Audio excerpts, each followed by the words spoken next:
Hi, I'm Amelia Smith and I go to Victoria University. Hey, I'm Sarah. I'm 20. I live in a flat in Newtown with 6 gorgeous girls and I go to Massey University studying design. Hi, I'm Bronte and I'm 21 and I go to Massey University. I think I was expecting it to be extremely difficult. All 5 days of just eating really basic food. It's a really carb heavy diet and I was expecting to be really hungry. I guess I'm quite an active person, so I run a lot, and I thought that the lack of food and stuff would mean that I would have a lack of energy and possibly not be able to go for runs. I thought it was going to be really hard, and I thought that I would have to have some really hardcore planning to actually go through with it. I thought that it would involve eating like a lot of fruit and vegetables and not much meat and carbs.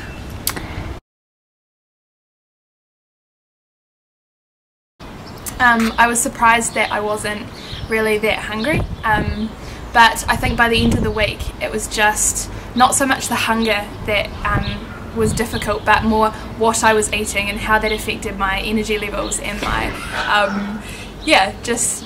my day-to-day routine in life, I suppose. I guess on the first day was probably the hardest. For that night for dinner, we had soup and it turned out to be real liquidy, so it wasn't really filling and we were kind of all hungry after that, but I guess we learnt what we should be making and eating for the rest of the week. And I guess the other thing, like, I don't really keep a track of how much I'm eating or how much each individual bit costs, whereas for everything I was eating I had to be calculating it and making sure I wasn't eating more than the amount that we were allowed, which was always a bit of a challenge when you've got so many other things on and so many other things you're thinking about. It went a lot differently to what I thought. We ended up eating a lot more carbs than I thought we would. Sticking to only apples as my fruit and vegetable was very difficult because I got very sick of it. But surprisingly there was only one day when I was really hungry and the rest of the days were fine. I think that's because I ate about 6 pieces of bread per day. I think I really missed eating meat. That was something that I really missed. I love a good steak and just not having that in my kind of daily diet was it was sad. And also like fresh like fruit and vegetables. Probably just like healthy foods, so like salads, like nuts, fruits, that kind of thing. So our diet was pretty plain, just in breads, lentils, dal. I think I missed the freedom to be able to eat what I wanted because it made me hungrier. Like knowing that I couldn't eat something made me want it more. And those things would probably be things like vegetables and salads, and I really missed meat a lot. It really impacted me and made me think about what it was like for people living in poverty to be dealing with this, every day of their life, not just for 5 days. Yeah, I guess a little bit. I mean, I don't think what we experienced was anything comparable to what real poverty is like, but I guess even just what we did experience has helped me to kind of possibly relate a bit more, not relate, but feel a little bit more empathetic or sympathetic towards people who are in real poverty. Yes, it has, because I definitely feel a lot more empathetic towards people who live in poverty.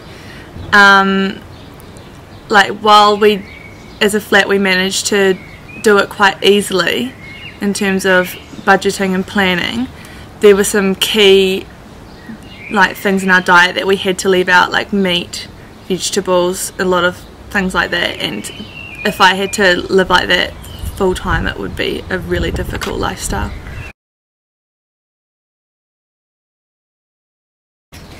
Yeah, I think it's a great campaign. I mean, it's a really valuable week just to learn and just to, I don't know, just to kind of experience what life is like for some for those who are less fortunate than us. And I think it's really worthwhile for anyone to do it, even just 1 year, just to experience that. Well, yeah, I definitely think it's a worthwhile campaign, and I would encourage anyone to do it. I know heading into the week, I had this expectation that I was going to be really hungry and really tired and stuff throughout the whole time, but it was a good challenge, and it turned out that it wasn't quite as bad as I was expecting. So I think anyone can definitely take the challenge and should, because it's a great cause. I think it's definitely worthwhile because it's probably not as hard as people think it is, but it challenges you enough to really think about what you're eating and how there are other people in this world that have to eat similarly to how you are during this 1 week, and it really makes you think about how privileged you are to have all this food and things available to you. Just get down at the supermarket.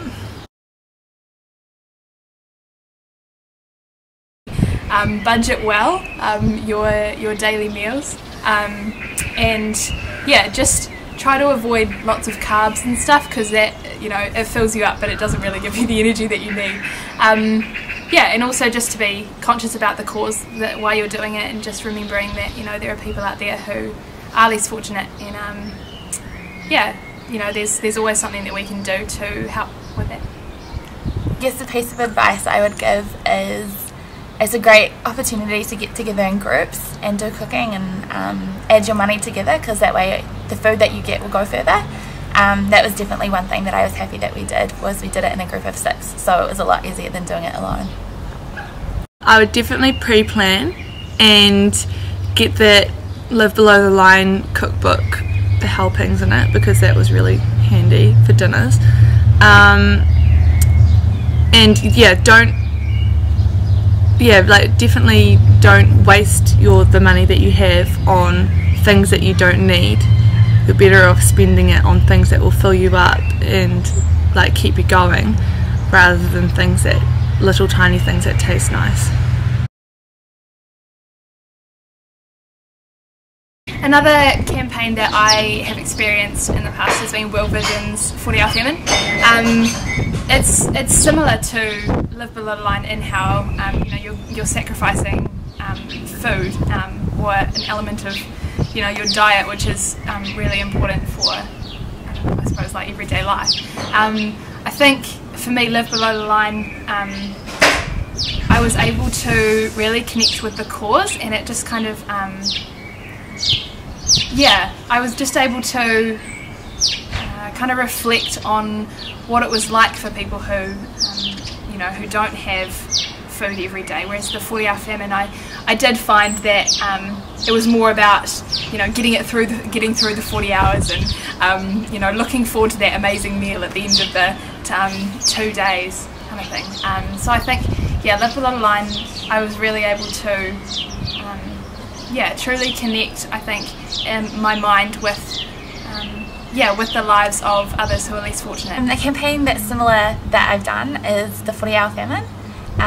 So I tried to do it when I was, I think, in year 11 or something, on no talking. But after the first night, I woke up and totally forgot, so I was talking straight away. So yeah, Live Below the Line was great because it was achievable and it was a realistic challenge.